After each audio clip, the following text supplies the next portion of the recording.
हरियाणा के महेंद्रगढ़ के railway road पर प्रशासन का पीला पंजा, प्रशासन का बुलडोजर चला। कई अस्थायी दुकानों पर बुलडोजर चला और उनको ध्वस्त किया गया। पूर्व मंत्री रामविलास शर्मा ने कार्रवाई रुकवाने की पूरी कोशिश की।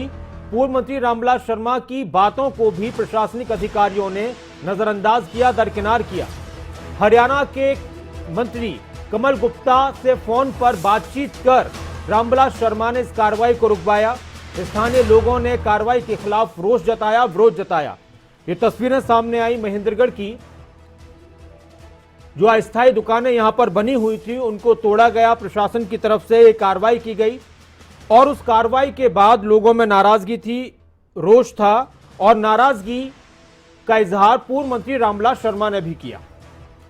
यह कार्रवाई क्यों हुई, क्या इसकी वजह रही, कितनी दुकानों को तोड़ा गया, ये वो तस्वीरें रात की सामने आई। उसके बाद लोग इकट्ठा हुए, लोग परेशान थे, कई जेसीबी और बुलडोजर वहां पर पहुंचे थे।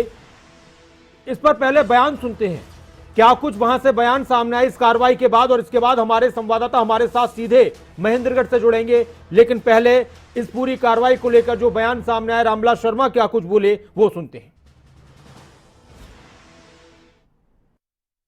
रेलवे रोड पर 34 खोखे वालों के साथ जो घटना हुई है, जिस तरह से इनको उजाड़ा गया है, ये बड़ा ही निंदनीय कार्य है। इस तरह से वहाँ जेसीबी चलाई जा रही थी जैसे हिंदुस्तान पाकिस्तान के ऊपर कोई कब्जा ले रहा हो। नोटिस वगैरह दिए गए थे, यहाँ पर जिन्होंने एंक्रोचमेंट कर रखा है उनको भी नोटिस वगैरह दिए गए थे। एडिक्वेट टाइम दिया गया था, अनाउंसमेंट किया गया है, ड्यूटी मजिस्ट्रेट लगाया गया है कि आप अपना सामान हटा लें, ये एंक्रोचमेंट इलीगल है। और बताने के बाद भी कुछ लोगों ने हटाए हैं, कुछ लोगों ने नहीं हटाए हैं, तो नियम अनुसार पुलिस अपनी कार्रवाई कर रही है। तो आम लोगों की बात आपने सुनी, पुलिस अधिकारी जो कह रहे थे वो आपने सुना। इसके अलावा रामविलास शर्मा को तस्वीरों में आप देख रहे हैं लोगों के बीच, और वो वहां पर काफी जद्दोजहद करते दिखाई दिए लोगों की आवाज उठाने की।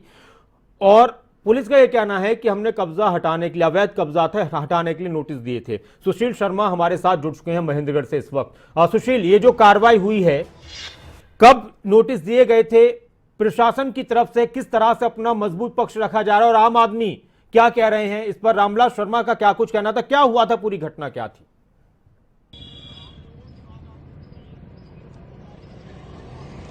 जी नासिर, मैं आपको बताना चाहूंगा, ये महेंद्रगढ़ के रेलवे रोड की बात है। रेलवे रोड पर पुलिस लाइन के बाहर 34 दुकानें बनी हुई थी।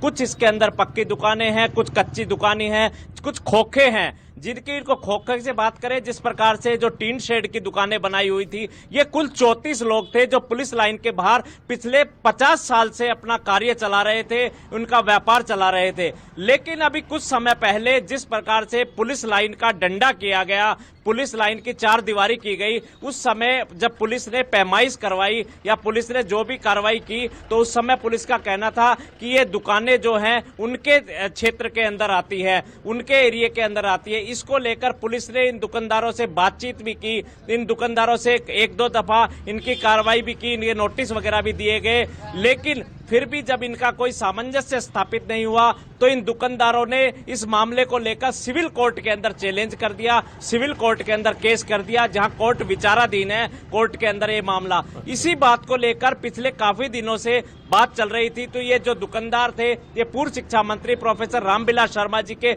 निवास पर पहुंचे, वहां एसडीएम दिनेश कुमार और इनके बीच में भी बातचीत हुई। इनका ये निर्धारित हुआ, अगर ये दुकानें हटानी है तो इनको दूसरी जगह दी जाए जहां ये दुकानों को अपनी को दोबारा से स्थापित कर सके। लेकिन एकाएक जब कार्यक्रम चलते रहे, पता नहीं कल प्रशासन को किस तरीके की चेतना जागी और प्रशासन पूरे लाव लश्कर के साथ यहां पहुंचा है। और जब प्रशासन पहुंचा तो प्रशासन ने पहुंचकर इनके दुकानें हटाने की बात कही। प्रशासन के लोग यहां मौजूद थे, पुलिस बल पूरा मौजूद था। तो दुकानदारों से कहा गया कि आपको 20 मिनट का समय दिया जाता है, आप अपने सामान हटा ले। लेकिन दुकानदार भी इस असमंजस में थे कि क्या आज दुकानें हटेंगी या नहीं हटेंगी। उन्होंने अपने बहुत सारे कागजात दिखाए, पुलिस अधिकारी को दिखाए, नायब तहसीलदार जो यहाँ ड्यूटी मजिस्ट्रेट लगाए गए थे उनको भी दिखाए। ये सारी चीजें हुई, लेकिन प्रशासन ने इनकी नहीं सुनी। प्रशासन ने कहा आपके पास अगर किसी भी तरीके का स्टे ऑर्डर है तो दिखाइए, अन्यथा हम अपनी कार्रवाई करेंगे। इस बात को लेकर बहुत सारे जो स्थानीय नेता है वो भी पहुंचे। पूर्व जिला प्रमुख सुरेंद्र कौशिक जी पहुंचे और यहाँ से जो विधायक हैं कांग्रेस पार्टी के, उनके भतीजे रावदान सिंह जी के भतीजा भी पहुंचा। आम आदमी पार्टी के जो जिला अध्यक्ष है वो भी पहुंचे, लेकिन प्रशासन ने किसी की भी नहीं सुनी। तब जाकर यहाँ के लोगों ने, यहाँ के कार्यकर्ताओं ने पूर्व शिक्षा मंत्री प्रोफेसर रामविलास शर्मा जी को इसकी सूचना दी। प्रोफेसर रामविलास शर्मा जी उस समय नारनौल बैठक में थे, वो वहां से मौके पर आए तो जेसीबी मशीन चल रही थी, लेकिन जेसीबी मशीन के सामने पूर्व शिक्षा मंत्री रामविलास शर्मा जी, जो महेंद्रगढ़ के अंदर जिनको भाजपा की छावनी कहा जाता है, जो बीजेपी के बड़े प्रोमिनेंट लीडर हैं, वो यहां मौके पर पहुंचे। उन्होंने प्रशासन से कहा कि अब जो हो गया इस जेसीबी को यहीं रोक दीजिए, लेकिन प्रशासन ने भी कहीं ना कहीं उनको अनदेखा कर दिया, उनको अनसुनी कर दी और जेसीबी चलाते रहे। लेकिन फिर भी प्रोफेसर रामविलास शर्मा काफी देर तक स्पॉट के ऊपर रुके, लेकिन उनकी जब किसी ने नहीं सुनी, नहीं मानी, तो अपने घर पर गए। घर पर जाके उन्होंने मुख्यमंत्री जी से इस मामले का संज्ञान लिया, बात की। उसके बाद एसडीएम महेंद्रगढ़ यहाँ मौके पर आए हैं और उन्होंने जेसीबी को बंद करवाया है। तब तक सुशील, मैं आपसे एक बात ये जानना चाह रहा हूँ कि दो चीजें यहाँ पर हैं सुशील। एक तो यह है कि प्रशासन का यह कहना है कि अवैध कब्जा है और हमने नोटिस दिए हैं, तो उस लिहाज से कार्रवाई ठीक है। दूसरी तरफ एक बात यह आई कि जो लोग हैं जिनकी यहां पर दुकानें हैं अस्थायी रूप से जो भी हैं, उन्होंने कोर्ट में इस मैटर को डाला हुआ है, तो कोर्ट में विचाराधीन है। तो लोग ये भी कह रहे हैं कि जब कोर्ट में मामला है तो फिर इस तरह की कार्रवाई नहीं होनी चाहिए। और आपने एक और बात बताई कि रामविलास शर्मा खुद मौके पर पहुंचे और उनके मौके पर पहुंचने के बाद उन्होंने भी जो प्रशासनिक अधिकारी उस वक्त मौजूद थे उन्होंने उनसे कहा कि इस कार्रवाई को अब रोक दिया जाए, तो उनकी बात तब भी नहीं मानी। फिर उन्होंने किसी को फोन किया या फिर सुनने में यह भी आ रहा था आपकी रिपोर्ट के मुताबिक कि कैबिनेट मंत्री कमल गुप्ता को उन्होंने फोन किया, तब जाकर फिर कार्रवाई रुकी है। तो अभी स्थिति क्या है जी? उन्होंने बताया कि उन्होंने कमल गुप्ता से भी बातचीत की है, गृह मंत्री अनिल विज से भी बातचीत की है और जाकर मुख्यमंत्री से भी बातचीत हुई है। जब मुख्यमंत्री से उनकी बातचीत हुई है तब ये उसका ऑर्डर आया है और तब इस कार्य को कहीं रोका गया है। लेकिन दुकानदारों का कहना है किसी भी चीज को हटाने से पहले क्या उनको कुछ समय का नोटिस दिया जाए। अब वो नोटिस तो इनको नहीं मिला है। सुशील, उसमें अभी हम एक पुलिस अधिकारी की हम बाइट सुन रहे थे या जो भी अधिकारी, तो उन्होंने कहा कि आप बात कर लीजिए। उन्होंने लोगों से ये भी पूछिए कि उन्होंने ये कहा कि हमने नोटिस दिए कई बार, 2 बार दिए हैं, तो फिर बाद में हमने तब कार्रवाई किया। आप बात कीजिए लोगों से। हाँ ठीक है जी, मैं अभी इनसे भी मैं आपसे जानना चाहूंगा। पुलिस का कहना है कि उन्होंने 2 दफा आपको नोटिस दिया है, लेकिन आप लोगों की तरफ से बयान आ रहा था कि हमें कोई नोटिस नहीं दिया गया। इस पूरे मामले पर आप अपनी प्रतिक्रिया। अगर पुलिस प्रशासन के ये कहता है कि तो हमें 2 बार नोटिस दिया गया है, एक बार भी अगर नोटिस दिया हो तो हमारी जिम्मेदारी है इस चीज की। एक बार भी नोटिस दिखा दे। अगर हमें नोटिस दिया होता तो हम या तो इस दुकानों को हटाते या कोर्ट की शरण लेते। उससे पहले जब हमारे बहुत पहले दिया गया था वो पुलिस थाने की तरफ से दिया गया था, सिर्फ 3 फुट हमें डंडा सरकाने की वजह से, दुकान सरकाने के लिए दिया गया था। लेकिन तब हमारा कोर्ट में विचारणीय मामला है, लेकिन अब हमारी दुकान हटाने का कोई नोटिस नहीं आया हमारे पास। ये एक तानाशाही रवैया अपनाया गया, जिसके तहत हमें अचानक आके 20 मिनट का टाइम दिया गया। बस ना हमें सामान निकाल पाए, ना हमारा कुछ नहीं, हमारा सब कुछ टूट गया इसके अंदर। इनका कहना यह है कि इनको जो नोटिस मिला था वो नोटिस इस बात का मिला था कि 3 फुट दुकानें जो अपनी आगे सरकाएं, और अच्छा। लेकिन अब इनको जो इस तरीके से खाली करने का या हटाने का कोई नोटिस नहीं दिया गया था। और भी बहुत सारे दुकानदार हमारे साथ मौजूद हैं, मैं इनसे भी जानना चाहूंगा कि ये जो कार्रवाई हुई, क्या आप इस कार्रवाई से संतुष्ट हैं? भाई साहब संतुष्ट कहाँ होंगे, हमारे लिए कोई अच्छा काम थोड़ी किया है जो हम संतुष्ट हों। यहाँ तो हमारे मर जाए तो बहुत बढ़िया रहेगा, इससे तो बढ़िया हमें मार देते जी। यहाँ पर एक चीज हमारे ये समझ में नहीं आ रही कि यहाँ पर आम जनता की, कोई गरीब आदमियों की कोई सुनने वाला नहीं है। हम हमारी फरियाद सुनाए तो किसको सुनाए, या हमारी कोई सुनने वाला ही नहीं है। ऐसे इतनी भयंकर तरीके से जो तानाशाही की गई है वो तो हिटलर के जमाने में भी नहीं होती थी। भाई साहब, एक मैं आम जनता के नाते, एक दुकानदार के नाते मैं एक बात पूछना चाहता हूँ कि आज कहाँ है वो मानव अधिकार, कहाँ है वो भारत का संविधान जो एक आम जनता के लिए होता है। यहाँ पर इतनी भयंकर तरीके से तानाशाही गुंडागर्दी की गई। अरे एक दुकान के सहारे 12-12 बच्चों का परिवार संभालने वाले वो बंदे रोड पे ऊपर आ गए। भाई साहब, हमारे लिए कहीं संविधान नहीं है, कहीं भी भारत संविधान की हमारे लिए कोई जगह ही नहीं है। हम मर जाएं तो बहुत बेहतर रहेगा। ये जो दुकानदार है जिनकी दुकानें टूटी है, भावुक सुशील, हो आप गए बने हैं। रहना, इनका मैं कहना आपके यह पास है आ कि रहा हूं। मैं मानव पहले एक पुलिस अधिकारी की बाइट थी, जो पुलिस के कर्मी है उनकी बाइट वो सुनाता हूं, वो क्या कह रहे थे, क्योंकि इन लोगों का कहना है कि कोई नोटिस इस तरह का नहीं कि आप हटा लो, बस 3 फीट पीछे करने का। उनका क्या कहना है वो सुनाता हूं। फिर आपने जो बात की है पूर्व मंत्री प्रोफेसर रामविलास शर्मा से, हम वो भी सुनाएंगे अपने दर्शकों को।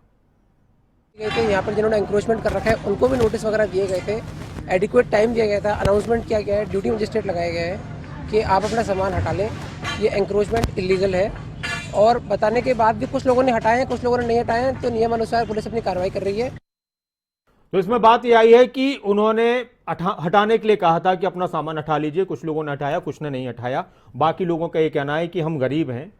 दो चीज़ें बड़ी परेशानी वाली लोगों के सामने होती हैं, प्रशासन को कानून के हिसाब से काम चलाना है, और लोग संविधान की और अपने मानवाधिकारों की बात करते हुए अपनी बात करते हैं कि हम अपने परिवार का पेट पालने के लिए अगर कुछ काम कर रहे हैं तो फिर उसके लिए हमारी व्यवस्था की जाए। बहुत सारे लोगों से सुशील ने बात की, उनकी बात आपने सुनी। अब प्रोफेसर रामविलास शर्मा जो पूर्व मंत्री हैं, बड़े चेहरे हैं, हरियाणा के बीजेपी के नेता हैं, उनका इस पर क्या कुछ कहना था वो भी सुनते हैं। जब ये जेसीबी चलने की बात थी तो मुझे जैसे ही पता लगा मैं तुरंत उस घटना स्थल पर पहुंचा, और मेरा मन उस समय बहुत दुखी था। पिछले 40 साल के इतिहास में ऐसा हमने कभी नहीं होने दिया था, और मैंने माननीय मुख्यमंत्री जी के संज्ञान में ये सारी घटना डाल दी थी। उनका आज सुबह भी मेरी बात हुई, और ये मामला प्रदेश सरकार के मुखिया तक पहुंचा दिया है। इसमें कोई न कोई कम्युनिकेशन गैप हुआ है। एक हफ्ते पहले एसडीएम यहाँ के और ये 34 दुकानदार जो थे, गरीब आदमी थे, कोई 15-20 साल से बैठे हुए थे, कोई 10 साल से बैठे हुए थे, नगर पालिका की तहबाजारी कटा रहे थे। और जब एसडीएम से बैठ कर के सबकी बातचीत हो गई थी, इनको समय दे दिया गया था कि हम शिफ्ट कर लेंगे, परंतु अचानक सूर्य अस्त होते ही किसी एक अधिकारी की मनमर्जी से ये और हादसा टल गया। इसका मुझे बहुत खेद है, और मैंने माननीय मुख्यमंत्री जी से निवेदन किया है कि इसकी जांच होनी चाहिए।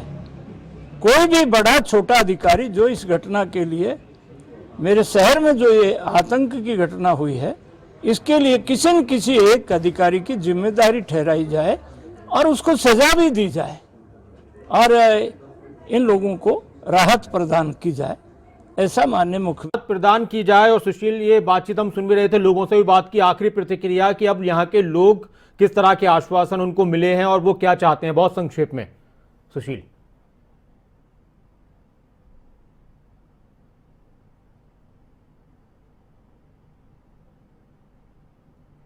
चलिए मैं आता हूं, बहुत शुक्रिया आप हमारे साथ जुड़े, आप तक आवाज नहीं पहुंची। लेकिन ये जो मामला है महेंद्रगढ़ का है, महेंद्रगढ़ पर रेलवे रोड पर जो तस्वीरें आप देख रहे हैं, ये बुलडोजर वहां पर चला था, जेसीबी वहां पर मंगाई गई थी, 34 दुकानें थी, 29 दुकानों को तोड़ दिया गया। लोगों का कहना था कि उनको शिफ्ट करने के लिए कहा गया था और वो शिफ्ट कर रहे थे, लेकिन अचानक से ही किसी एक दिन आकर, ये कल की बात है, आकर वहां पर किसी ने ये पीला पंजा चला दिया और लोगों के रोने की आवाज, उनकी बात वो आपने सुनी। तो वहीं दूसरी तरफ रामविलास शर्मा कह रहे हैं कि ये जानबूझकर और मनमर्जी से ऐसा हुआ है, और इसको लेकर उन्होंने मुख्यमंत्री से मांग की कि इसकी जांच की जाए और इन लोगों के लिए भी व्यवस्था की जाए, और साथ में जिन्होंने ऐसी कार्रवाई की है उनके खिलाफ कार्रवाई की जाए। अब देखना होगा कि जो आम लोगों की आवाज है वो कितनी आगे तक पहुंचती है। सुशील, बहुत संक्षेप में लोगों की अब क्या मांग है, क्या चाह रहे हैं लोग?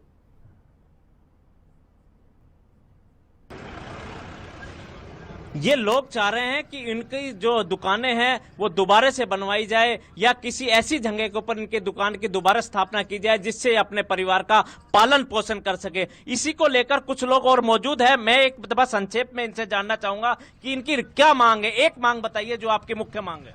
सर मांग है नहीं स्थापित किया जाए, जैसे भी यहाँ हो जाए तो बहुत ही अच्छा है, या फिर जो जहाँ ये चाहे जहाँ अच्छी जगह हो जहाँ इनका रोजगार चल सके वहाँ इनको स्थापित किया जाए। ठीक है, ठीक है। इनका मानना यह है कि कहीं भी इनकी स्थापित किया जाए, इन लोगों को रोजगार बेघर मिलना ना किया चाहिए, जाए। जहां भी हो रोजगार मिलना चाहिए। दुकानें यहां पर स्थापित की जाएं या कहीं और स्थापित की जाएं, ये लोगों की मांग है। और इस मामले की अगर बात की जाए तो रामविलास शर्मा जिस तरह से बता रहे थे उनके मुताबिक ये सीएम के संज्ञान में भी अब देखना होगा कि इन लोगों की मदद कैसे होती है और कानून का पालन भी कैसे होता है। बहुत शुक्रिया तमाम बातचीत के लिए सुशील।